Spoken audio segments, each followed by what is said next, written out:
السلام علیکم خواتین و حضرات، کیسے ہیں آپ سب لوگ؟ امید ہے خیریت سے ہوں گے، ٹھیک ہوں گے۔ جی ہاں، ماہنامہ عبقری جو بعض اوقات مردوں اور باوقار خواتین کے لیے گھر بھر کی جسمانی بیماریوں، ذہنی الجھنوں اور روحانی مسائل کا حل ہے۔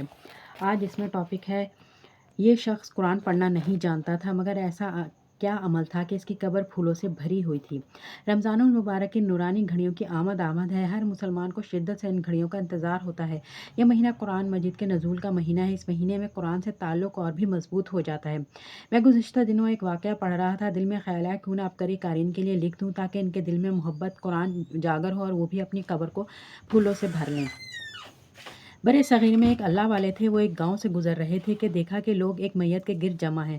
وہ بھی کھڑے ہو گئے۔ لوگوں نے ان کا نورانی چہرہ دیکھتے ہوئے کہا کہ آپ جنازہ پڑھائیں۔ اس بزرگ نے فوراً کہا، ہاں کیوں نہیں، میں پڑھا دیتا ہوں۔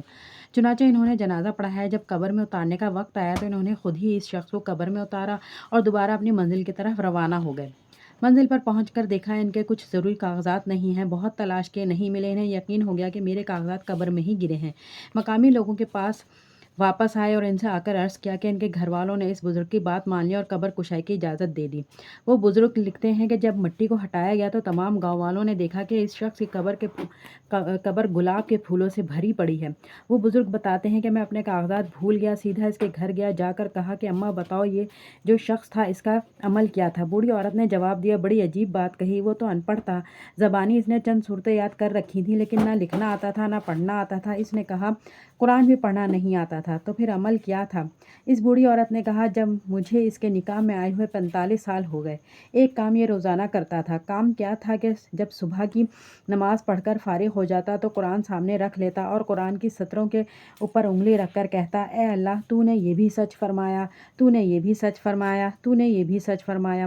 قارئین قرآن کا تعلق دنیا میں بھی نیک نامی کا سبب بنا اور قبر کو بھی گلو گلزار بنا دیا، اور آخرت تو قرآن والوں کی ہے ہی۔ قارئین قرآن مقدس کے نزول کے لیے اللہ تعالیٰ نے رمضان المبارک کے جیسے عظیم مہینے کا انتخاب فرمایا ہے۔ جی ہاں، وہی قرآن جس کی مبارک گھڑیاں ہم ابھی چند دنوں بعد گزارنا شروع کریں گے۔ تو پھر آئیے اس رمضان قرآن مجید سے ٹوٹا تعلق دوبارہ استوار کریں۔ محترم حضرت حکیم صاحب، السلام علیکم۔ میرا تعلق فیصل آباد سے ہے۔ مجھے عبقری سے جڑے 9 سال ہو گئے ہیں۔ جب سے عبقری رسالہ پڑھنا شروع کیا ہے میرے دن رات بڑے پرسکون ہو گئے۔ ہمارے گھر پریشانیوں کا سایہ تھا، ہر وقت بڑی سے بڑی پریشانی منہ کھولے ہمارا استقبال کر رہی ہوتی تھی۔ زندگی سے سچ مچ عاجز آ چکی تھی۔ پھر عبقری رسالہ ملا اور عبقری رسالے سے آپ کے درس کا معلوم ہوا۔ بس رسالہ پڑھنے اور اس درس کی سننے کی برکت معلوم شروع ہوئی۔ سب سے پہلے جو برکت ملی وہ قرآن ہے۔ ہمیں گھر پر بہت بڑی پریشانی آئی، مشکلات کا ایک نہ ختم ہونے والا سلسلہ تھا، اور یہ پریشانی ایسی تھی کہ سب کو ناممکن لگ رہی تھی کہ کبھی حل نہ ہو سکے گی۔ میرے بچے انتہائی پریشان، اکثر ہم رات بھر نہ سوتے۔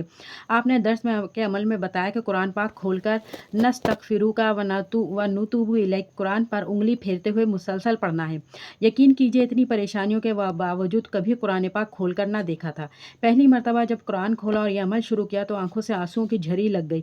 رہ کر محسوس ہو رہا تھا کہ قرآن مجھے کہہ رہا ہے، مجھ سے شکوہ کر رہا ہے، شکایت کر رہا ہے کہ عرصے سے تو نے مجھے غلاف میں لپیٹ کر رکھا ہے، کبھی بھول کر نہیں دیکھا۔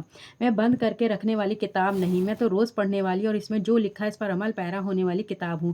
بس قرآن اٹھاتی ہوں، چومتی ہوں اور یہ عمل کرتی ہوں۔ اللہ کا لاکھ لاکھ شکر ہے کہ جو کام ناممکن تھا، واقعی ایک پہاڑ تھا، اللہ نے وہ کام مجھ پر سے ایسے آسان کر دیا، میں اور میرے بچے اس پریشانی سے نکل گئے۔ اللہ کریم آپ کو بہت زیادہ خیر اور برکات دے، آپ کا سایہ ہمیشہ سلامت رکھے۔ اس عمل کے بعد اللہ کریم نے مجھے عمرے کی سعادت بھی دی۔